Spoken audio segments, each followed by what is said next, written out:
Radhe open યુનિવર્સિટીની અંદર આપ સૌનું સ્વાગત છે.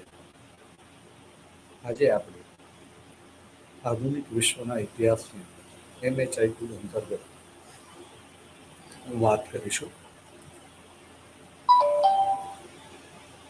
આપણે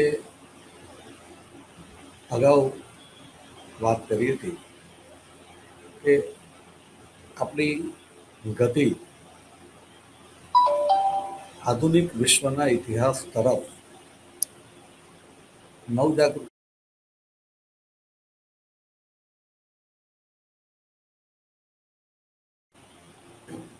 એની અંદર ક્રમશઃ જુદી જુદી ઘટનાઓ બનતી ગઈ. એ ઘટનાઓની સાથે સાથે ક્રમશઃ આપણે આધુનિકતા તરફની ગતિની અંદર જે કંઈ ક્ષતિઓ રહી જતી હતી એ ક્ષતિઓને દૂર કરીને આધુનિક બનવાનો પ્રયાસ કરી રહ્યા હતા. અહીંયા આપણે ફરીથી ચોખવટ કરી દઈશું કે આધુનિક બનવાનો પ્રયાસ એટલે શું. તો જે લોકો સમજી નથી રહ્યા એ લોકોની દ્રષ્ટિએ આધુનિક એટલે ભૌતિક વિજ્ઞાનના વિકાસને પણ એ લોકો આધુનિકતાની સાથે જોડી દે છે. ના, હું એમ કહીશ કે ભૌતિક વિજ્ઞાનનો વિકાસ માનવી એની અનુકૂળતાઓ વધારવા માટે કરવામાં આવ્યો છે. જો ભૌતિક વિજ્ઞાનનો વિકાસ થાય પણ માનવી ટકાવારીની અંદર અમુક લોકો નહીં, થોડાક ચુનંદા લોકો નહીં, પણ ટકાવારીની દ્રષ્ટિએ જે તે સમયના જે કંઈ આવિષ્કારો છે આપણે એવી વ્યવસ્થા નિષ્પન્ન કરીએ કે જે વ્યવસ્થાને પરિણામે જે તે સમાજના 70+% હું તો આગ્રહ રાખીશ કે 85+± સમથિંગ એટલા લોકો જે છે, એટલા ટકા લોકો એમને જો આપણે તત્કાલીન સમયના આવિષ્કારો પહોંચાડી શકીએ તો એવું કહેવાય કે આપણે આધુનિક છીએ. અન્યથા વિકાસ દેખાય પણ એ વિકાસ થોડા ઘણા લોકો જે છે ખૂબ જ ભોગવતા હોય, પછી એનાથી ઓછા અને બહુ બધા લોકો તો વિકાસથી વંચિત હોય. તો આપણે આધુનિક નહીં કહી શકીએ. સાધનો સાપેક્ષ રીતે જોઈએ તો 17મી-18મી સદીની અંદર માનવી પાસે જીવન જીવવાના જે સાધનો હોય એના કરતાં જે 21મી સદીની અંદર ઘણા બધા છે. સવાલ સાધનોનો નથી, સવાલ એના આંતરિક સુખ શાંતિનો છે કે એની પાસે કેટલી સુખ શાંતિ છે, એ કેટલું તણાવગ્રસ્ત જીવન જીવે છે.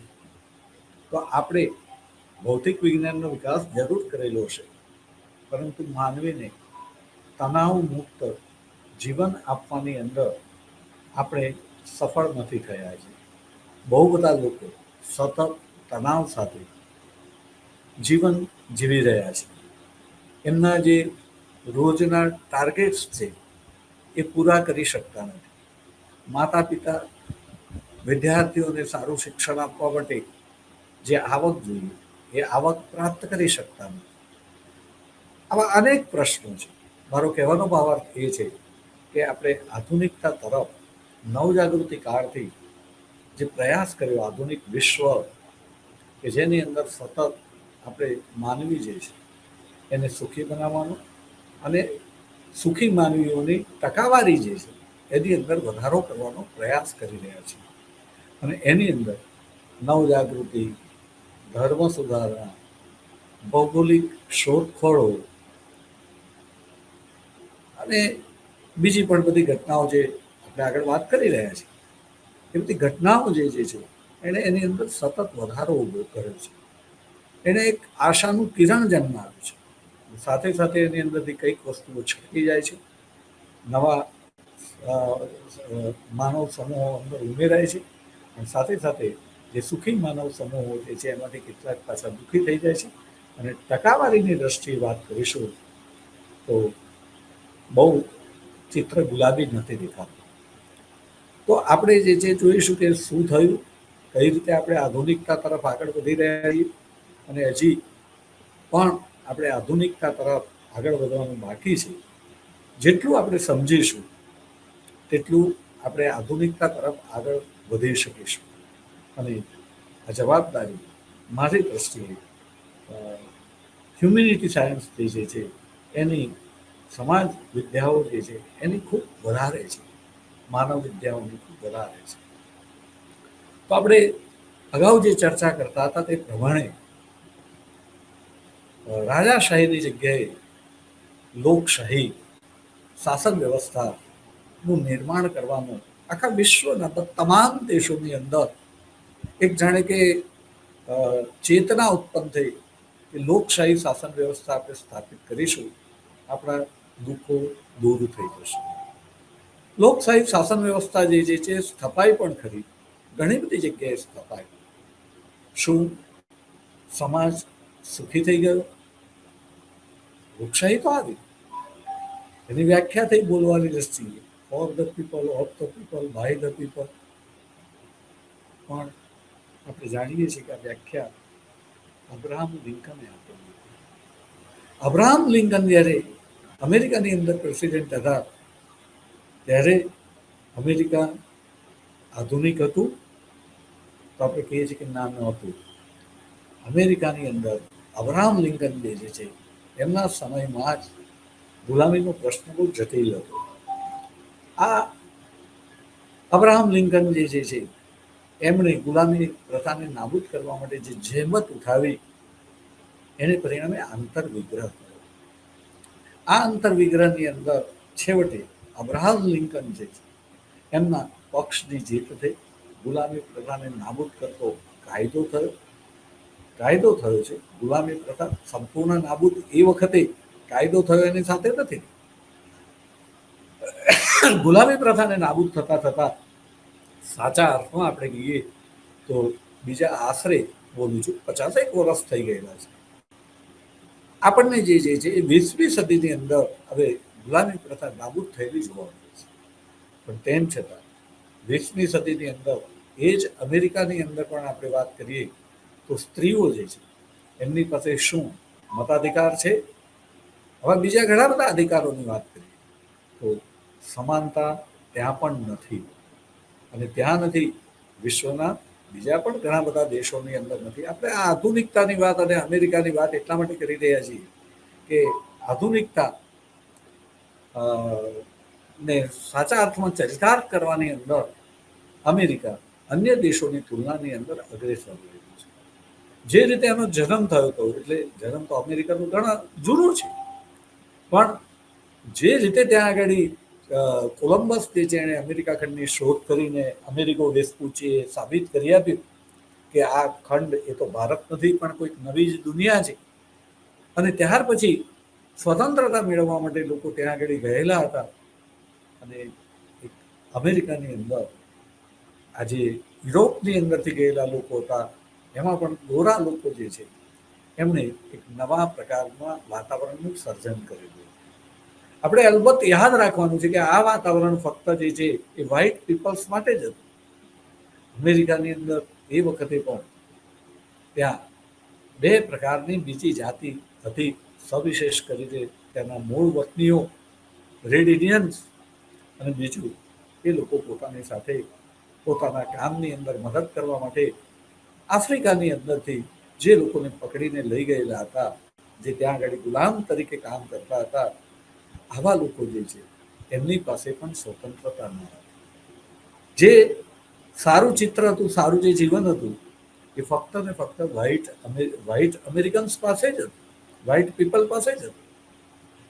અને પરિણામે તો અબ્રાહમ લિંકન છે એમને આ ગુલામો જે છે એમના અધિકાર માટે જે છે એ ત્યાં આગળ આ પ્રશ્ન ઉઠાવવો પડ્યો, કાયદો કરવો પડ્યો. ગુલામી પ્રથાને નાબૂદ કરતો 1865માં કાયદો થયો. તો આ પ્રકારે આપણે જોઈએ છીએ કે ત્યાં આગળ જે કંઈ હતું એ વ્હાઇટ પીપલ્સ માટે હતું, બ્લેક પીપલ્સને જે આપવાનું હતું. અને 21મી સદીની અંદર પણ આપણે જોઈએ છીએ કે અમેરિકાની અંદર કેટલાક લોકો લડી રહ્યા છે, બ્લેક લાઈફ મેટર એમ કરીને જે છે એ લોકો, બ્લેક લોકો જે છે એનું જીવન અને એમના માટે પણ એ મહત્વના છે, એ પણ એમના તરફ ધ્યાન આપવાની જરૂર છે. એ હજી પણ એવું લાગે છે. દક્ષિણ આફ્રિકાની અંદર ક્રિકેટથી હમણાં જાહેર થઈ વર્લ્ડ કપના અનુસંધાનની અંદર, ત્યારે ત્યાં આગળ થોડોક ગણગણાટ થયો કે આ ટીમની અંદર બ્લેક પીપલ્સ તે બહુ ઓછા છે. એ એવું દર્શાવે છે કે આજે પણ એ લોકોને એવું લાગે છે કે અમને અધિકાર નથી મળી રહ્યા. 21મી સદીની અંદર, 21મી સદીની આ પહેલી 25મી પૂરી થઈ, હવે તૈયારીમાં છે એટલે પૂરી થઈ ગઈ. આપણે 24માં છીએ અને 25 એક જ વર્ષ બાકી છે, તો સવા વર્ષ બાકી છે, તો સોરી 1.5 વર્ષ કહીશું, 1.5 વર્ષ બાકી છે. અને એની અંદર પણ આપણે કહીશું કે હજી પણ લોકો જે છે એમને એવું લાગે છે કે અમને જે મળવું જોઈએ એ મળતું નથી. આ શું બતાવે છે? આ એવું બતાવે છે કે આપણે હજી આધુનિક નથી બન્યા.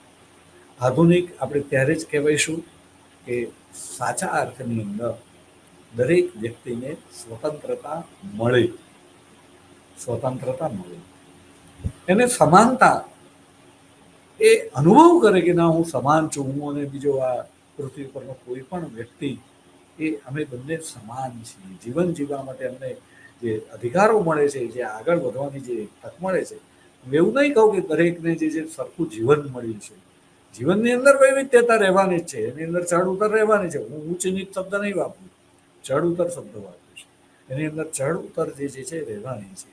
અને એ ચઢ ઉતર જે છે એનું કારણ દરેક વ્યક્તિની ક્ષમતા એ જુદી જુદી છે. દરેક વ્યક્તિ જે છે એનો બાય બર્થ જ એનો જે માઇન્ડ જે છે એની અંદર એના ઇન્ટરેસ્ટ જુદા જુદા જે છે, એને જુદી જુદી જગ્યાએ જે રસ પડે અને જે શક્યતા પ્રમાણે એ આગળ વધે છે, ત્યારે દરેકના માટે એ જગતનું નિર્માણ થવું એ શક્ય નથી દેખાતું. આજે વાત કરીએ કે ભૂતકાળની અંદર આ જગત અબજો વર્ષોથી છે, અને અબજો વર્ષોની અંદર કંઈક એવા લોકો થઈ ગયા છે કે જેમને એવું લાગ્યું કે સમાજના દુઃખી લોકો છે એમના માટે કંઈક થવું જોઈએ. દુઃખી લોકો સુખી થઈ જવા જોઈએ. એમને સુખી કરવા માટે જે છે પૂરતા પ્રયત્નો કરવામાં આવ્યા, પણ ક્યારેય એવો સમાજ અસ્તિત્વમાં નથી આવ્યો કે જે સમાજની અંદર કોઈ વ્યક્તિ દુઃખી ના હોય. કોઈ વ્યક્તિ તો જવા દઈએ, પણ થોડાક જ લોકો સુખી રહ્યા છે, બહુ બધા લોકો દુઃખી રહ્યા છે. દુઃખી અને સુખી હું તમારા માઇન્ડની અંદર જે છે એ માઇન્ડમાં અર્થ કરું છું. મારા માઇન્ડની અંદરની દુઃખી અને સુખી વ્યક્તિની વાત જરા જુદી છે. મેં ક્યારેક મારા વ્યાખ્યાનોની અંદર કરેલી છે, એને અત્યારે હું રિપીટ નથી કરતો, પણ તમારા મગજમાં જે છે એ અર્થમાં હું વાત કરું છું. બાકી આપણે જો સમજ વિકસાવીએ તો ઝડપથી આપણે સમગ્ર વિશ્વને સુખી કરી શકીએ છીએ.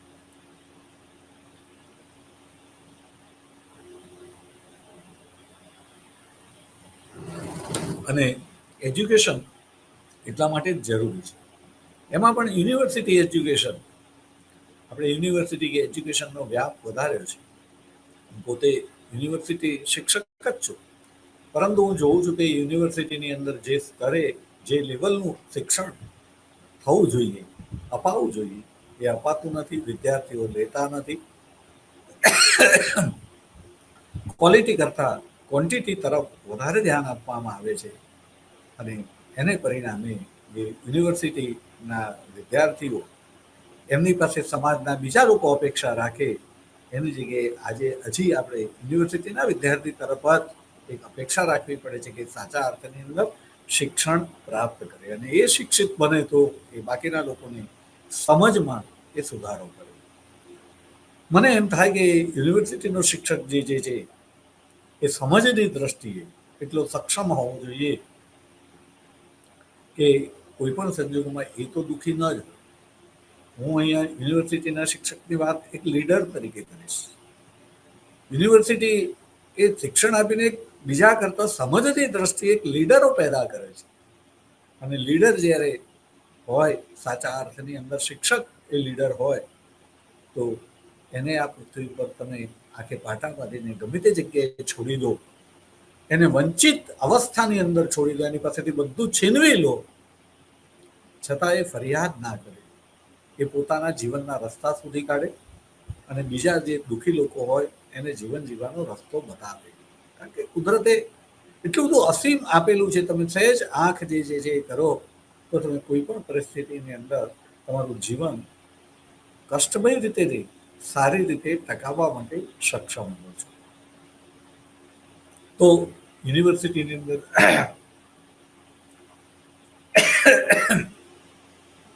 શિક્ષક આટલો પાવરફુલ હોવો જોઈએ, અને શિક્ષક પાવરફુલ હોય તો એ પોતાના વિદ્યાર્થીઓને પણ એટલા જ પાવરફુલ કર્યું. યુનિવર્સિટી પાસે પણ સ્વતંત્રતા જોઈએ. યાદ રાખજો વિદ્યાર્થી મિત્રો, આજે બધી યુનિવર્સિટીઓ પાસે સ્વતંત્રતા હોય એવું લાગતું નથી, એ શિક્ષકો સ્વતંત્ર હોય એવું લાગતું નથી, એ લોકો સક્ષમ પણ હોય એવું લાગતું નથી. ત્યાં પણ જે શિક્ષકોની જે રીતે નિમણૂક થવી જોઈએ એ નિમણૂક જે છે એની અંદર કોઈ કચાશ રહી જતી હશે. સંપૂર્ણ જે છે એવી રીતે વાત નહીં કરું, મારે કોઈ પરિણામની દ્રષ્ટિએ વાત કરીશ કે જ્યારે પરિણામ પ્રાપ્ત નથી થતું ત્યારે ક્યાંક કંઈક કચાશ રહે છે એવું આપણે જરૂર સ્વીકારવું પડે. આપણે કોઈને અંગત દોષારોપણ નથી દેતા, આપણે સતત એની અંદરથી સુધારો કરવાની વાત છે. કોઈ વસ્તુને ખોટા ઇસ્યુ બનાવવાની વાત અહીંયા નથી. તો આપણે વાત કરીશું કે સમાજ જે છે એની અંદર આ લોકશાહી લાવવામાં, અમેરિકાની અંદર લોકશાહીને કારણે આ બધું શક્ય બન્યું. એ લોકશાહીને કારણે જે કંઈ શક્ય બન્યું એને ધીમે ધીમે કન્ટિન્યુ જે છે આગળ વધારવામાં આવ્યું. દુનિયાના બીજા દેશોએ જે છે એનું અનુકરણ કર્યું, અને એ અનુકરણ કર્યા પછી આજે આપણે જોઈએ છીએ કે દુનિયાના મોટાભાગના દેશોની અંદર લોકશાહી શાસન વ્યવસ્થા સ્વીકારે છે. રાજાશાહી જાણે કે આજે ક્યાંય રહી જ નથી એમ કહીએ તો ચાલે, અને છે તો ક્યાંક નામની છે. હા, એટલું કહીશ કે જુદી જુદી રીતે જે છે ભૂતકાળના રાજાઓ જે છે એ આજે પણ સત્તા ઉપર છે, અને એમના માનસની અંદર જે ભૂતકાળની રાજાશાહી જે છે એના કેટલાક લક્ષણો રહેલા છે. આપણે ભારત દેશની પણ વાત કરીએ તો જે કંઈ સાંસદો છે, જે કંઈ વિધાનસભ્યો છે, કે કોઈક બીજા સત્તા સ્થાને જે લોકો છે, એમાં બહુ બધા ભૂતકાળના જે છે એ રાજઘરાનાના લોકો જે છે આજે પણ સત્તા ઉપર એમની સાથેના બીજા જે સક્ષમ લોકો હોય એને બાજુ ઉપર મૂકીને એમની રાજઘરાનાની જે શાખ છે એ શાખને કારણે એ લોકો જે છે કે આગળ ટકી રહ્યા છે, એ લોકો અસ્તિત્વ ધરાવે છે. હું ફરીથી કહું છું કે આ બધું મને જરા સત્ય બોલતા જરા ડર લાગે છે કે કોઈ એને ખોટો જે છે ઇસ્યુ ન બનાવે, અને તમારે ઇસ્યુ બનાવવો હોય તો સોરી, હું અત્યારથી જ તમારી જાહેરની અંદર માફી માંગવા માટે તૈયાર છું કે તમારે મને કહેવાની જરૂર નથી. તો વિદ્યાર્થી મિત્રો, આપણે સત્યની વાત કરીશું કે જેને કહીએ કે સમાજની અંદર સમાન તક, એ સમાન તક જે છે હજી નથી પડી લોકશાહીની સ્થાપના થઈ છતાં. પરિણામે એની સાથે સાથે જ એક બીજો વિચાર જે છે આવ્યો. આપણે આધુનિકતા તરફની ગતિની વાત કરી રહ્યા છીએ, અને એ વિચાર એટલે આપણે કહીશું કે સામ્યવાદ. કાર્લ માર્ક્સ જેનો જનક હતો, બીજા લોકોને પણ આપણે જુદી જુદી રીતે એની અંદર જોડી શકીએ છીએ. કોઈ એક વિચાર એ કોઈ એક જ વ્યક્તિનો નથી હોતો. એ અલગ વાત છે કે આપણે એના નામની સાથે જોડીને વાત કરતા હોઈએ, પરંતુ એ વ્યક્તિએ પણ એ વિચાર જે છે ઘણા બધા લોકો પાસેથી ઉછીને લીધેલો છે. કોઈ વિચાર એક વ્યક્તિનો આગવો જ હોય એવું ક્યારેય નથી. પણ છતાંય આપણે જે છે પ્રચલિત છે, પ્રચલિતતા પ્રમાણે વાત કરીશું કે કાર્લ માર્ક્સ જેને સામ્યવાદી વિચારસરણી એને પોતે જે છે આપી, અને એની અંદર એણે જે છે એવી વાત કરી કે શા માટે સમાજની અંદર આ ભેદભાવો રહ્યા જ કરે છે. એનું કારણ જે છે પૈસોવાદ. એને લાગ્યું કે મૂડીવાદ જે છે એની અંદર જેની પાસે મૂડી છે એ વધારે ને વધારે પૈસાદાર થતો જાય છે, અને જે ગરીબ છે એ વધારે ને વધારે ગરીબ થતો જાય છે. વિદ્યાર્થી મિત્રો, આપણે જ્યારે ચર્ચા કરીએ ત્યારે આપણે બહુ જ ધ્યાનમાં રાખવાનું છે કે મૂડીવાદના આ વ્યાખ્યા પ્રમાણે જે મૂડીપતિ છે એ વધારે ને વધારે મૂડીવાળો તો બને જ છે, પણ એ શું વધારે મૂડી આવવાથી એ સુખી બને છે? એક સમજવા જેવી વાત છે. અહીંયા હું બહુ સરસ આજે મને SMS મળ્યો છે, એ પણ હું તમને ઉલ્લેખ કરીશ કે એ પણ જરૂરી છે કે ઘણા બધા લોકો એમ કહે છે કે મૃત્યુ સમયે પૈસો સંપત્તિ તમારી સાથે નથી આવવાનો, પણ કહે છે કે એની અંદર એ SMS ની અંદર એવું લખ્યું છે કે પૈસો ભલે સાથે આવે કે ના આવે, પણ જ્યાં સુધી જીવીએ ત્યાં સુધી એ પૈસો કામમાં તો જરૂર આવે છે. એટલે પૈસો એ સાધન છે, એની જરૂરિયાત છે, ના નહીં કહું. પૈસો જે છે હોવો જોઈએ, એને સ્વીકારવાની વાત છે. પણ સાથે સાથે એ પણ આપણે સ્વીકારવાની વાત છે કે જ્યાં પૈસો છે ત્યાં સુખ છે જ એવું પણ નથી. આપણે આધુનિકતાની જ્યારે વાત કરીએ છીએ ત્યારે આપણે સુખની વાત કરીએ છીએ, સમૃદ્ધિની વાત નથી કરતા. આધુનિકતા જે છે એની અંદર સમૃદ્ધિ વગર પણ સુખ નિષ્પન્ન આપણે કરી શકીએ છીએ. આજે કળિયુગ એને બે રીતે આપણે બોલીએ, કળી યુગ એટલે કે પાપી યુગ, અને બીજી બાજુ કળયુગ એટલે કે યંત્રયુગ. હું જે રીતે જીવી રહ્યો છું એની અંદર મને તો કળિયુગ બહુ સરસ લાગે છે. મને કોઈ સતયુગની અંદર પણ જન્મ લેવાનું કહે તો મને એમ થાય કે ના, હું પસંદ કળિયુગ કરું. જ્યાં કળિયુગ ચાલતો હોય ત્યાં મને જન્મ આપજો. કારણ કે કળિયુગ છે, એની અંદર જે છે એટલા બધા સાધનો છે.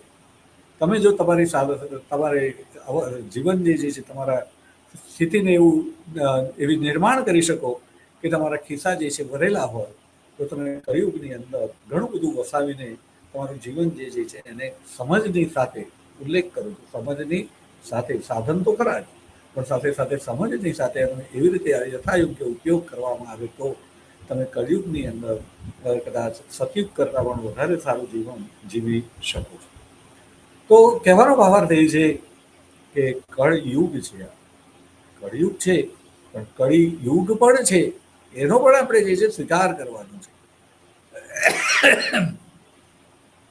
આ ફિલોસોફી છે, અને ફિલોસોફીની દ્રષ્ટિએ આપણે વાત કરીએ તો કોઈ પણ ઇતિહાસ જે છે અથવા કોઈ પણ શાસ્ત્ર એને સમજવા માટે બીજા સહાયક શાસ્ત્રોની પણ આવશ્યકતા રહે છે.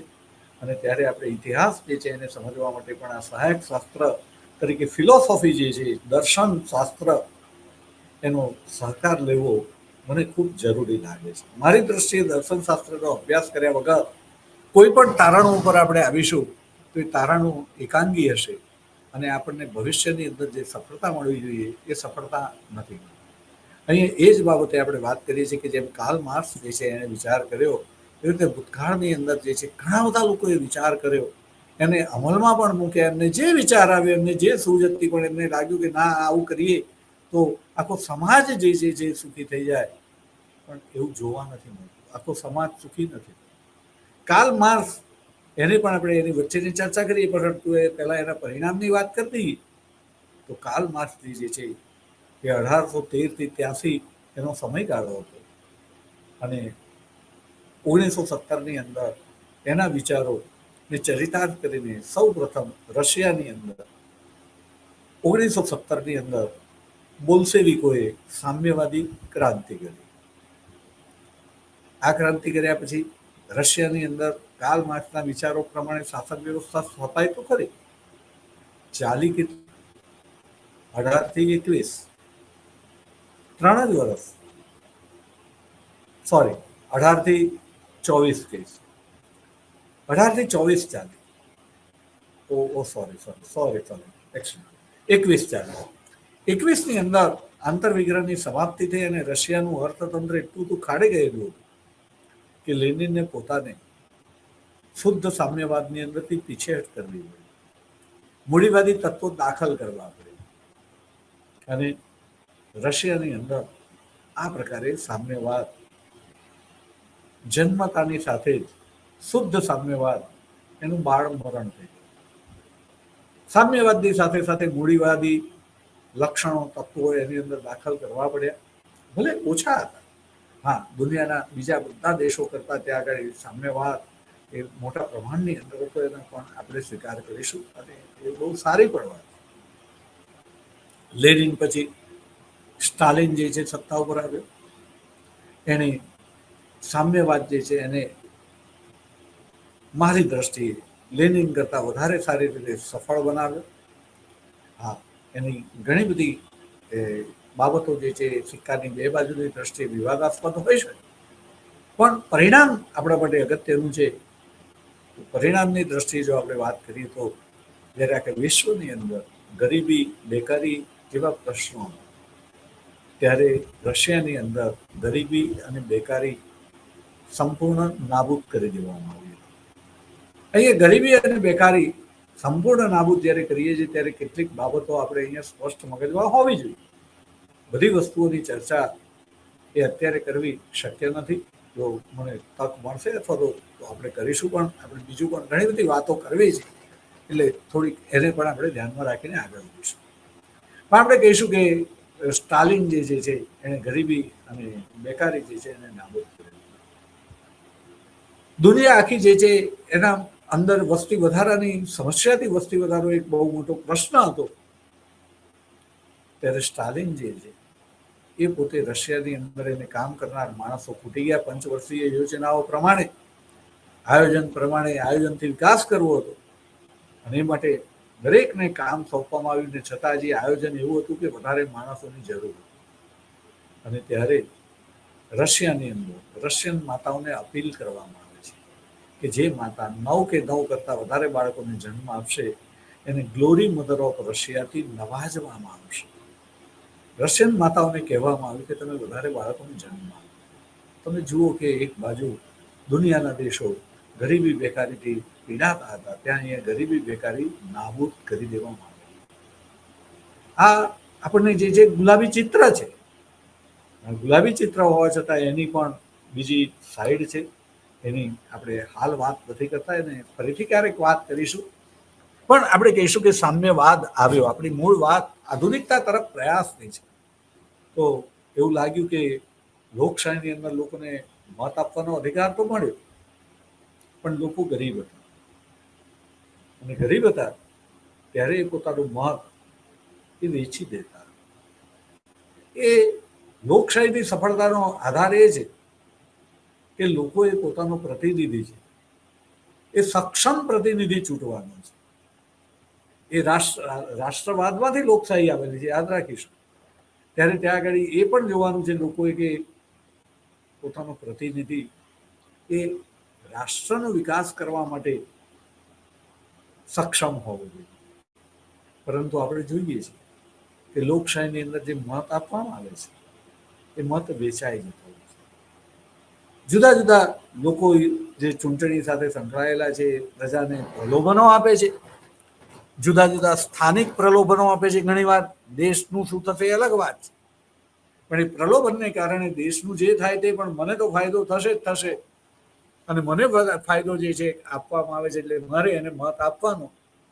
અને એમ કરીને યોગ્ય વ્યક્તિ ચૂંટાતો નથી. યોગ્ય વ્યક્તિ ચૂંટાતો નથી તો યોગ્ય શાસન કેવી રીતે થશે? અને યોગ્ય શાસન નહીં થાય તો સમાજ સુખી કેવી રીતે થશે? અને પરિણામે એવું લાગ્યું કે લોકશાહીની અંદર એને સફળ બનાવવા માટે વ્યક્તિ આર્થિક દ્રષ્ટિએ, પણ બીજી રીતે કહીએ કે સાધન સંપન્નતાની દ્રષ્ટિએ જે છે એ મજબૂર ના હોય. અને જો એની આ મજબૂરી દૂર કરવી હોય તો મૂડીવાદી અર્થવ્યવસ્થા એનો અંત લાવવો જોઈએ. પરિણામે રશિયાની અંદર આ મૂડીવાદી અર્થવ્યવસ્થાનો અંત લાવવામાં આવે. વર્ગવિહીન સમાજ રચનાનું નિર્માણ કરવાનું હતું. સાથે સાથે મૂડીવાદની અંદર એવું માનવામાં આવતું હતું કે કેટલાક લોકો ફક્ત બેઠાડું જીવન જીવે છે, કામ કરતા નથી અને ખૂબ ધન કમાય છે, ત્યારે કેટલાક લોકો જે છે ખૂબ મહેનત કરે છે અને છતાં એને બહુ જ ઓછું મળે છે. પહેલી નજરે આ સાચું લાગે, પણ હકીકત એવી નથી હોતી.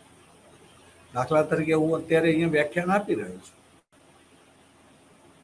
એ વ્યાખ્યાન 1 કલાકનું છે, અને 1 કલાકની અંદર મને જે કંઈ પૈસા મળે એ પૈસા એક સ્કિલ મજૂર છે, કારીગર છે, એને 8 કલાક કામ કરવાના આમતે મળતા. અને કોઈક એમ કહે કે સાહેબ તમે 1 કલાક કામ કરીને તમને પૈસા મળી ગયા, પણ પહેલી નજરે આ સત્ય દેખાતું હોય, પરંતુ હકીકત એ સત્ય નથી હોતું. મારે એક લેક્ચર આપવા માટે ઘણા બધા કલાકો કામ કરવું પડતું હોય છે. એ મલ્ટિપ્લિકેશન હોય છે. ઘણી વખત જે ભૂતકાળની અંદર 500 કલાક કામ કર્યું હોય, ત્યારે એવું 1 કલાક અહીંયા બેસવા માટે, બોલવા માટે સક્ષમ થતો હોઉં છું. અને આ 1 કલાકનું વળતર નથી, એ બાકીના કલાકો જે છે એ કલાકો એની અંદર તમારે ઉમેરવાના છે, એવરેજ કાઢવાની છે. એટલે પણ જે હોય તે આપણે એ વખતની સંદર્ભમાં વાત કરીએ તો એવું લાગે કે સાહેબ બેઠાડું જીવન જીવે છે, એ કંઈ કામ નથી કરતા, એમને પગાર વધારે મળે છે. અને જે મજૂર છે એ પોતે તડકામાં કામ કરે છે, તગારા ઉચકે છે, બધું કરે છે, અને છતાં એને જે વેતન મળવું જોઈએ એ વેતન એને નથી મળી રહ્યું. પરિણામે ત્યાં આગળ જે છે એ શ્રમનો મહિમા ગાવામાં આવે. દરેક જણ જે છે એ શ્રમ કરે એને મતાધિકાર આપવાનો, શ્રમ કરે એને ખાવાનો અધિકાર, જે શ્રમ ના કરે એને ખાવાનું નહીં આપવાનું, એને મત પણ નહીં આપવાનો. એ પ્રકારની વિચારસરણી આ અસ્તિત્વમાં આવી હતી, સામ્યવાદી વિચારસરણી. અહીંયા જે કામ નહીં કરવાનું જે વાત છે એની અંદર સાથે સાથે આપણે થોડીક સ્પષ્ટતા એ પણ કરવાની છે કે કામ નહીં કરવાનું એટલે અહીંયા દરેક જણે આપણે મૂડીવાદની અંદર આપણે જોઈએ છીએ કે વ્યક્તિ પોતાના કામો એ અન્ય પાસે કરાવે છે. દાખલા તરીકે હું જે છે એ અભ્યાસ કરું છું, મૂડીવાદ એટલે એની અંદર આપણે કહીશું કે સ્પેશિયલાઇઝેશન આવે છે, કામનું સ્પેશિયલાઇઝેશન. મને પોતાને દાખલા તરીકે કહીએ કે મારું વાહન જે છે એને પંચર પડે તો મને એનું પંચર કરતા આવડે, પણ હું જો એનું પંચર કરવા જાઉં તો મારે પંચર કોઈક દિવસ પડતું હોય એટલે મેં એના અમુક જ સાધનો વિકસાવેલા હોય, બધી સગવડ મારી પાસે હોય નહીં, અને એને પંચર કરતા મને કલાક, 1.5 કલાક કે કદાચ એનાથી પણ વધારે સમય લાગે. પણ જે માણસ જે નિયમિત પંચર કરે છે એની પાસે હું લઈ જાઉં તો 10 મિનિટમાં એ પંચર કરી દે. હું પંચર કરું તો એ પંચરના 50 રૂપિયા બચે, પણ સામે મારો જે છે 1.5 કે 2 કલાક જાય. એ જ 1.5-2 કલાક મેં અગાઉ જે મહેનત કરેલી છે, મારી જે સ્કિલ છે ને એના આધારે જ્યારે હું વ્યાખ્યાન આપું છું તો એ મને વધારે પૈસા આપી શકે. એટલે મારે જે છે એ સ્પેશિયલ અમુક જ કામ કરવાનું, બધા કામ મારે નહીં કરવાના. મારે કોઈ એક વિષયની અંદર મારે નિષ્ણાત બનવાનું, સ્પેશિયલાઇઝેશન. તો મૂડીવાદ જે છે એ સ્પેશિયલાઇઝેશનની વાત કરે છે, અને સ્પેશિયલાઇઝેશન પ્રમાણે આપણે જ્યારે વાત કરીએ ત્યારે દરેક દેશ જે છે એના લોકો જે છે આવી રીતે જુદી જુદી સ્કિલની અંદર સ્પેશિયલ થઈ ગયા છે. એટલે પોતાના જે બીજા કામો જે છે કે દાખલા તરીકે જેમ મેં કહ્યું કે પંચર કરવાનું, મારા ઘરના જે કચરા પોતું છે તો એ હું કરી શકું છું, પણ એ હું નથી કરતો, અને એ હું બીજા કોઈકની પાસે કામ કરાવું છું. જ્યારે હું બીજા પાસે કામ કરાવું છું ત્યારે મારા ઘરે જે કોઈ કામ કરવા આવે છે એને એવું લાગે છે કે હું મોટો છું અને એ નાના છે. મારા ઘરે કોઈ કચરા પોતું કરવા આવે, કોઈ કપડાં વાસણ કરવા આવે, એને એમ લાગે કે ના સાહેબ મોટા છે ને હું નાનો છું. તો જે ઉચ્ચ નીચની ભાવના થતી હતી એ નાબૂદ કરવા માટે, એની અંદરની વર્ગનો જન્મ થતો હતો, એ વર્ગને નાબૂદ કરવા માટે કાર્લ માર્ક્સ જે છે એવું કહે છે કે ખાનગી મિલકત એ કોઈની પણ પાસે હોવી જોઈએ નહીં. મૂડીવાદી અર્થવ્યવસ્થાના નાશની અંદર આપણે સાથે સાથે ખાનગી મિલકતનો અધિકાર જે છે એને પણ નાશ કરવાની વાત કરીએ છીએ. બજાર હોય જ નહીં, હોવું જ ના જોઈએ.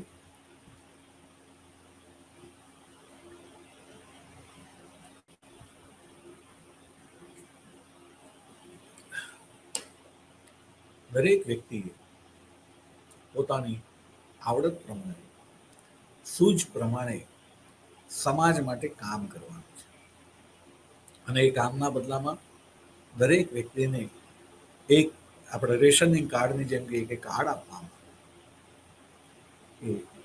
જે કંઈ જરૂરિયાત હોય એ સરકારી સ્ટોર્સની અંદર જાય એટલે એની જરૂરિયાત પ્રમાણે વર્ગની વસ્તુઓ જે છે એને ફ્રી ઓફ ચાર્જ આપવામાં. જેમ આપણે જોઈએ છીએ ઘણી બધી કંપનીઓ પોતાના એમ્પ્લોઈઝ જે છે એમના માટે યુનિફોર્મ રાખે. યુનિફોર્મ કંપની પ્રોવાઈડ કરે. કંપની જે છે એને ખ્યાલ હોય કે ભાઈ આશરે એક યુનિફોર્મ આટલો સમય ચાલે, એટલે એ ચોક્કસ સમયના અંતરે જે છે એને નવો યુનિફોર્મ આપવાનો. એવી રીતે એને યુનિફોર્મ સ્વચ્છ પહેરવો પડે તો એને ધોલાઈ ભથ્થું આપવાનું. આ પ્રકારે જે છે આપણે કરવામાં આવે એટલે દરેક જણ સ્વચ્છ કપડાં પહેરે અને દરેક જણ સમાન લાગે. તો એવી જ રીતે આ કાર્ડ આપવામાં આવે તો કાર્ડ દ્વારા દરેક વ્યક્તિને એની જરૂરિયાતની વસ્તુઓ જે છે સરકારની અંદરથી એ કાર્ડ રજૂ કરવાથી એ પ્રાપ્ત થતી હોય અને દરેક વ્યક્તિને પોતાની જરૂરિયાતની વસ્તુઓ પ્રાપ્ત થઈ જતી હોય તો પછી એણે દેશ માટે પ્રમાણિકપણે કામ કરવાનું છે. એ શબ્દ બહુ અગત્યનો છે. દેશ માટે પ્રમાણિકપણે કામ કરવાનું છે. પણ આ પ્રમાણિકતા કાલ માણસને ખબર ન હતી કે માણસ જે છે પ્રમાણિક રહી નથી શકતો અને નથી રહેતો એટલે એ ગરબડો કરે છે. અને પરિણામે જે લોકોને કામ આપવામાં આવ્યું, જેની પાસે કામ નથી એમને કામ આપવામાં આવ્યું, એમને કહેવામાં આવ્યું કે તમે આટલું કામ કરશો એટલે તમને આ કાર્ડ દ્વારા જે છે તમને બધી વસ્તુઓ જે છે જોઈતી મળી જશે. પણ ગરબડ શું થઈ? ગરબડ એ થઈ કે લોકો જે છે એ પોતે પોતાને જોઈતી વસ્તુઓ મળી જવાની છે નાતે કામની અંદર દિલથી કામ કરવા ન લાગ્યા, પ્રમાણિકતાથી કામ કરવા ન લાગ્યા, પણ કામ કરવાનો દેખાવ કરવા લાગ્યા. દેખાવ કરવા લાગ્યા એટલે એને કહેવામાં આવ્યું કે ફલાણા તારે ઘરે જતા રોજ આટલા નંગ તૈયાર કરવાના, એટલે એટલા નંગ તૈયાર કરી દે. પણ આપણે ગુજરાતી ભાષામાં જેને નંગ કહીએ એવા એ નંગ હોય. એનું પરફોર્મન્સ, એની જે વસ્તુ બનાવવામાં નિર્માણ કરવામાં આવ્યું હોય એની એફિશિયન્સી જે છે એ સંદેહાત્મક. દાખલા તરીકે તમે પંખો લો તો જે કારીગર હોય પંખાની ફેક્ટરીની અંદર કામ કરતો હોય તેને કીધું હોય કે ભાઈ તારે રોજ જે છે 5 પંખા બનાવીને જવાનું. 5 પંખા બનાવતા જો સારી રીતે ઝીણામાં ઝીણી કાળજી લેવામાં આવે તો 5 પંખા બનાવતા આખો દિવસ લાગે એમ. પણ પેલો વ્યક્તિ જે છે એ ઉતાવળમાં આખા દિવસને બદલે 2 કલાકમાં 5 પંખા બનાવી દે, વચ્ચે આરામ કરે, ગામ ગપાટા કરે અને ઘેર જતા પહેલા જે છે 2 કલાકમાં ગમે તેમ કરીને 5 પંખા ઊભા કરી દે, દેખાડે કે આ 5 પંખા તો થઈ ગયા, મેં બનાવી દીધા. પણ તમે પંખો ઘરે લાવો, સ્વિચ પાડો, પંખો ચાલુ ના થાય. કોઈ પંખો ચાલુ થાય તો પાંખિયા બરાબર ફિટ ના હોય કે અંદરનું બેરિંગ બરાબર ફિટ ના કરી હોય, ચાલુ કરતાની સાથે જ અવાજ આવે cut cut cut cut, vibration થતું હોય. તમને એમ લાગે કે પંખો ચલાવીશું તો હમણાં કંઈક પડશે ને આપણા ઉપર ના આવે, ઘરમાં કોઈને વાગે નહીં, છૂટો પડી જાય નહીં. એનો અવાજ એટલો હોય કે ભાઈ આ પંખાના અવાજમાં ઊંઘવું કેવી રીતે? ટૂંકમાં નંગે નંગ તૈયાર કરી દીધું, નંગે નંગ તૈયાર કરી દીધું, પણ એ વસ્તુનું પરફોર્મન્સ એ સારું નહોતું. અને એને પરિણામે ફરીથી આપણે જોઈએ છીએ કે લેનિનને નવી આર્થિક નીતિ દાખલ કરવી પડી હતી કે જેની અંદર એના થોડાક સુધારા કરવા. આપણે જોઈએ છીએ કે સુધારા થયા છતાં પણ એકંદરે સામ્યવાદ તરફ ફોકસ કરવામાં આવ્યું હતું, મૂડીવાદી અર્થવ્યવસ્થાના નાશ તરફ પણ ફોકસ કરવામાં આવ્યું હતું. એટલે કે વિશેષ મૂડી ના હોય, થોડીક મૂડીનું સર્જન હોય, પણ તેમ છતાં ત્યાં આગળ સ્ટાલિન એ સારો મેનેજર હોવાને નાતે, હું ફરીથી શબ્દ વાપરું છું, સારો મેનેજર હોવાને નાતે મેનેજ કર્યું એને બધું. બહુ સરસ મેનેજર હતો. એ જ્યારે સત્તા ઉપર આવ્યો ત્યારે કોઈએ એને સત્તા સ્થાને સ્વીકારેલો ન હતો. પાર્ટીની અંદર એ નો અવાજ જ ન હતો અને લોકોની નજરની અંદર લેનિન પછી સત્તા સ્થાને ટ્રોટ્સ્કી હતું. કોઈએ સપનામાં પણ વિચાર્યું કે લેનિન પછી ટ્રોટ્સ્કી સિવાય કોઈ બીજું સત્તા ઉપર આવે? ટ્રોટ્સ્કી જ આવે અને એવું ન થયું. બધાના આશ્ચર્ય વચ્ચે લેનિન સ્ટાલિન સત્તા ઉપર આવ્યો. એ આવ્યો એમ કહીએ એના કરતા પણ એને સત્તા લઈ લીધી હતી એમ કહીએ તો ચાલે, કારણ કે ટ્રોટ્સ્કીને પણ સત્તા જોઈતી હતી અને બીજા બધા પણ એ સ્થાને ટ્રોટ્સ્કીને જ જોતા હતા. પણ સ્ટાલિન સત્તા ઉપર આવ્યો એટલે કે જાણે કે એણે સત્તા લઈ લીધી હતી. એટલે જે લોકો સ્ટાલિનને જોતા જ ન હતા, ટ્રોટ્સ્કીને જોતા હતા, સ્ટાલિનને આ બધાની સાથે સંઘર્ષ થયો.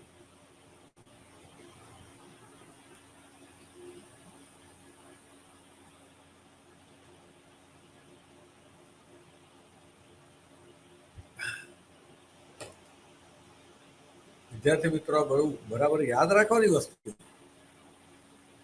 સંઘર્ષ એટલે કેવો સંઘર્ષ? અને આપણે અહીંયા ચર્ચાની દરેક મેનેજરની છે કે સ્ટાલિન વોઝ ગુડ મેનેજર. એને બધાને એવી રીતે મેનેજ કર્યા કેવું કહેવાય કે 1917ની બોલ્શેવિક ક્રાંતિ કરવામાં જે લોકોએ ખૂબ મહત્વની ભૂમિકા ભજવી હતી, એ ક્રાંતિ થયા પછી એ ક્રાંતિને રશિયાની અંદર સ્થિર કરવામાં પણ જે લોકોએ ખૂબ જહેમત ઉઠાવેલી હતી અને આ ક્રાંતિને સફળ બનાવી હતી, એવા પોતાના તમામ શબ્દ વાપરું છું, અપવાદ ખરા, પણ છતાંય આપણે કહીશું એકંદરે તમામ. જ્યારે 2/3 લોકોનું આવું થયું હોય ત્યારે તમામ કહેવાય. તો ચાલો આપણે સુધારીને જ વાત કરીએ. મોટા ભાગના એણે ક્રાંતિ સમયના પોતાના મોટાભાગના સાથીદારોને સત્તા ઉપર આવ્યા પછી મેનેજ કર્યા એટલે કોઈકને દેશ છોડીને જતું રહેવું પડ્યું, કોઈના રામ બોલો ભાઈ રામ થઈ ગયા, ઘણું બધું. એણે જે છે પોતાના ક્રાંતિ સમયના એવું કહેવાય કે મોટાભાગના સાથીદારો જે છે એમનું દમન કર્યું, એમને મેનેજ કર્યું, દમનથી મેનેજ કરી દીધા.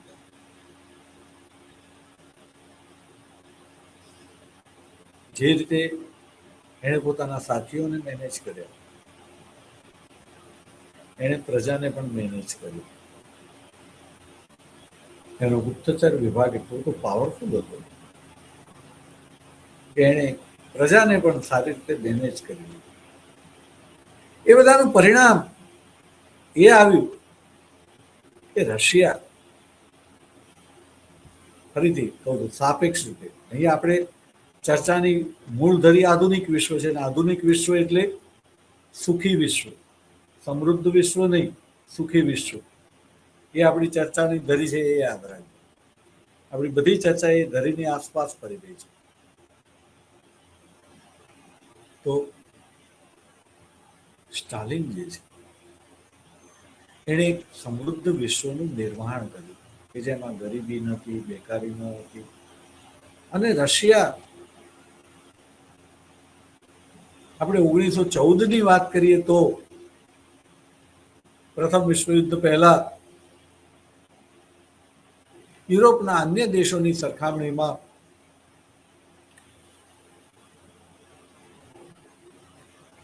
ખૂબ જ પાછળ હતું. 27 ની અંદર એ પોતે એમ કહે છે, પંચવર્ષીય યોજનાઓ દાખલ કરે છે ત્યારે દેશને કહે છે કે આપણે વિશ્વના અન્ય દેશોની સરખામણીમાં એમના કરતા 40 વર્ષ આપણે પાછળ છીએ. અને પાછળ રહેવું એટલે ગુલામી, અને એમાં પણ 40 વર્ષ જેટલા પાછળ રહેવું. અને સાથે સાથે એમની વિકાસની સ્પીડ વધારે અને આપણી વિકાસની સ્પીડ ઓછી, એટલે પાછું આ અંતર દિવસે ને દિવસે વધતું જ જાય. જેમ કે આપણે ક્યાંક જવું હોય અને કોઈક આપણા કરતા 40 કિલોમીટર આગળ પહોંચી ગયેલો હોય, એટલો વહેલા નીકળી ગયેલો હોય, અને વધતા એ જે સ્પીડે ગાડી ચલાવે એના કરતાં આપણે ઓછી સ્પીડે ગાડી ચલાવતા હોઈએ, તો 40 કિલોમીટર તો એ આગળ છે જ, પણ આપણે એના કરતાં ધીમી ગાડી ચલાવતા હોવાથી સમયની સાથે સાથે એની અને આપણા વચ્ચેનું અંતર વધતું જવાનું છે. ક્યારેય આપણે એની સાથે ન થઈશું. ત્યારે સ્ટાલિન જે છે એ પોતાના દેશ બાંધવોને કહે છે કે આપણે 40 વર્ષ પાછળ છે અને વધતા આપણી સ્પીડ પણ કામ કરવાની એમની સરખામણીમાં ઓછી છે. આ ન ચાલે. એણે પ્રજાને એવી રીતે મેનેજ કરી અને કહ્યું કે આપણે જો એમની જોડે જવું હોય તો એ લોકો જે સ્પીડે કામ કરે છે એના કરતાં જો આપણી સ્પીડ વધારીએ તો આપણે એમની જોડે પહોંચી જ જઈએ. પણ આપણે નક્કી કરવું પડશે કે આપણે ક્યારે પહોંચવું છે. આપણે 10 વર્ષમાં એમની સાથે થઈ જવું છે. યાદ રાખજો કે 27માં વાત કરે છે, 10 વર્ષમાં થઈ જવું છે. મેં શું કીધું? Stalin was good manager. 37 સુધીની અંદર તો રશિયા ખૂબ પાવરફુલ થઈ ગયું. ઉત્પાદન અને બધાની અંદર એટલો બધો વધારો થઈ ગયો કે વાત ના પૂછો. આ બધી ચર્ચા આપણે વિદેશ નીતિમાં કરવાની છે, ગૃહ નીતિ વિદેશ નીતિની અંદર થોડીક અહીંયા વાત કરી લઈએ. તો આપણે જોઈએ છીએ કે રશિયા કેટલું પાવરફુલ થયું. આપણે કહ્યું ને કે 40 વર્ષ પાછળ હતું. આપણે કહ્યું 27 ને 10 37, 39માં તો બીજું વિશ્વયુદ્ધ થયું છે. અને બીજું વિશ્વયુદ્ધ, એની અંદર રશિયાની ભૂમિકા આપણે જોઈએ છીએ કે પ્રથમ વિશ્વયુદ્ધ કરતા તદ્દન વિપરીત હતી. પ્રથમ વિશ્વયુદ્ધની અંદર રશિયાનો વિજય ક્યાં થયો? ફળવું પડ્યું. ઠેર ઠેર અનેક મોરચે રશિયન સૈનિકોનો પરાજય થતો હતો.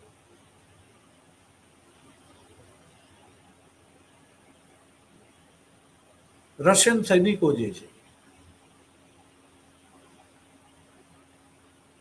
એમને આપણે વાત કરીએ તો રાસ્પુટિનના અયોગ્ય વહીવટી તંત્રને પરિણામે જે આદેશો મળતા હતા એ આદેશોને પરિણામે એમની હાર થતી હતી. જેમ પ્રથમ વિશ્વયુદ્ધની વાત કરીએ, એના 10 વર્ષ પહેલાની વાત કરીએ તો 1904-05ની અંદર રૂસો જાપાન વિગ્રહ થયો હતો. વિદ્યાર્થી મિત્રો, તમને ખબર છે. અને એ રૂસો જાપાન વિગ્રહની અંદર એક નાનકડો પોતાનો પડોશી દેશ એવો જાપાન રશિયાની સરખામણીમાં વિસ્તાર અને વસ્તીની દ્રષ્ટિએ બહુ જ નાનો એ દેશ એક વિશાળ રાક્ષસની કદ ધરાવતા રશિયાને વસ્તી અને વિસ્તાર બંનેની દ્રષ્ટિએ સરખામણીમાં જાપાન માનવ કહેવાય, રશિયા રાક્ષસ કહેવાય. રાક્ષસમાં પણ ટોપ ઉપર એવા રશિયાનો પરાભવ જાપાન જેવા નાનકડા દેશના હાથે થયો. આના ઉપરથી તમે સમજી શકો છો કે જે એ સમયના જે સફળ દેશો હતા એમની સાપેક્ષે, એમની સરખામણી રશિયા ક્યાં કેટલું પાછળ હતું, એનું વહીવટી તંત્ર કેટલું સડેલું હતું. 4-5માં જાપાનના હાથે પરાજય થયો. 14થી 18ની અંદર પ્રથમ વિશ્વયુદ્ધની અંદર અનેક મોરચે રશિયાને પરાભવનો સામનો કરવો પડ્યો. અને આ રશિયા દ્વિતીય વિશ્વયુદ્ધની અંદર ચિત્ર આખું જુદું છે. કઈ જગ્યાએ દ્વિતીય વિશ્વયુદ્ધમાં રશિયાએ હારનો સામનો કર્યો. તો વિદ્યાર્થી મિત્રો પ્રોજેક્ટ લેજો અને કરજો. દ્વિતીય વિશ્વયુદ્ધમાં રશિયાના લશ્કરના વિજયો અને પરાજયો.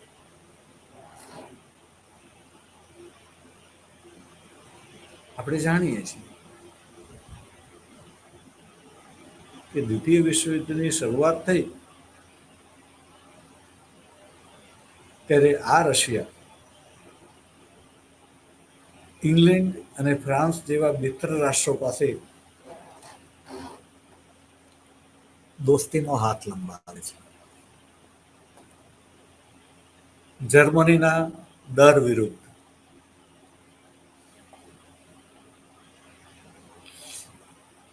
રશિયાને મિત્રતા ન પ્રાપ્ત થઈ.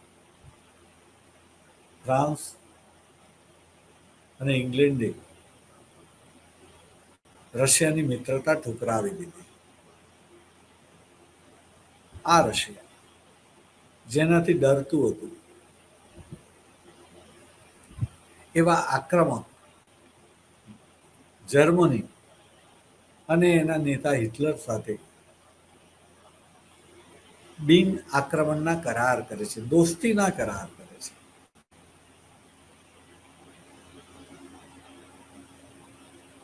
દોસ્તીના કરાર તો કરે, પણ એને ખબર હતી કે જેમ આપણે ત્યાં કહેવત છે કે કાગડાનો સંગ ક્યારે કાશીએ ન જાય. એ પ્રમાણે આ દોસ્તી ટકવાની છે જ નહીં. ભલે ને દોસ્તી કરી, ટકવાની નથી. અમુક દોસ્તી ટકે જ નહીં. ગરજ ના માર્યા કરવામાં આવી હોય એ જુદી વાત છે, પણ ટકે નહીં.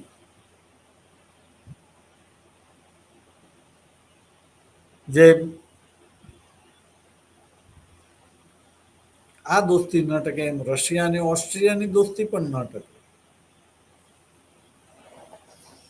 અને છતાં ભૂતકાળની અંદર બિસ્માર્ક નામના મહાશયે જર્મનીના એકીકરણ પછી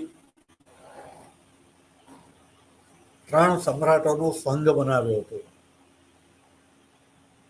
રશિયા, ઓસ્ટ્રિયા અને પ્રશિયા. એ વખતે પણ એ જાણતો હતો કે આ કાગડાનો સંઘ કાશીએ ના જાય, એમાં દોસ્તી લાંબી ટકવાની નથી ને નથી જ ટકી. એમ કેટલીક વસ્તુઓ જે છે એ સનાતન હોય છે. એ ક્ષેત્રના નિષ્ણાતો, અભ્યાસુઓ એને સમજતા હોય છે. અને પરિણામે સ્ટાલિન એ તૈયાર જ હતો. દોસ્તી કરી તો ખરી, પણ ટૂંક સમયમાં જ જર્મનીએ દગો કરીને રશિયા ઉપર આક્રમણ કરી દીધું. એ આક્રમણ કર્યું એની સાથે રશિયા ફરીથી મિત્ર રાષ્ટ્રો સાથે દોસ્તીનો હાથ લંબાવે છે. અને આ વખતે અત્યાર સુધીની અંદર મિત્ર રાષ્ટ્રોએ હિટલરના હાથે બરાબર માર ખાધો હતો. એવો સરસ મેથી પાક ચાખ્યો હતો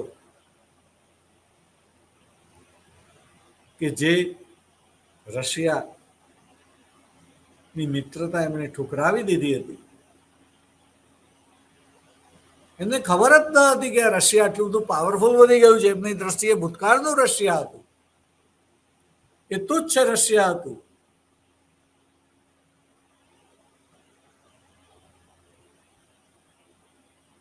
અને એની સાથે દોસ્તી કરી તો પણ શું, ને ન કરી તો પણ શું, એવું એમ માનતા હતા. પણ જે બરાબર માર ખાધો હિટલરના હાથે, એમણે એમને મજબૂર કર્યા અને રશિયા સાથે દોસ્તી કરી. રશિયા હવે મિત્ર રાષ્ટ્રોના પક્ષે યુદ્ધમાં જોડાયું. વિદ્યાર્થી મિત્રો, તમારામાંથી જે કોઈને રસ હોય તેણે રશિયાની દ્વિતીય વિશ્વયુદ્ધમાં જય પરાજયની વાતને લઈને પ્રોજેક્ટ કરવાની વાત, એમાં એ પણ જોવાનું છે કે રશિયા જ્યારે જર્મની સાથે હતું ત્યારે એણે યુદ્ધમાં શું કર્યું, કેટલા મોરચે લડ્યું, કેટલા જય થયા, કેટલા પરાજય થયા, અને રશિયા જ્યારે હવે મિત્ર રાષ્ટ્રોની સાથે મિત્ર બન્યું, ત્યાર પછી એણે જે કઈ આક્રમણો કર્યા કે એના ઉપર થયા, એની અંદર જય પરાજયની સ્થિતિ શું હતી?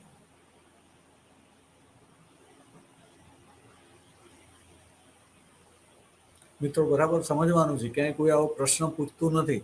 તમને હું નવો પ્રશ્ન આપું છું. રશિયા એવો દેશ છે દ્વિતીય વિશ્વયુદ્ધમાં કે જે મિત્ર રાષ્ટ્રો વિરુદ્ધ પણ લડેલો છે, ધરી રાષ્ટ્રો વિરુદ્ધ પણ લડેલો છે.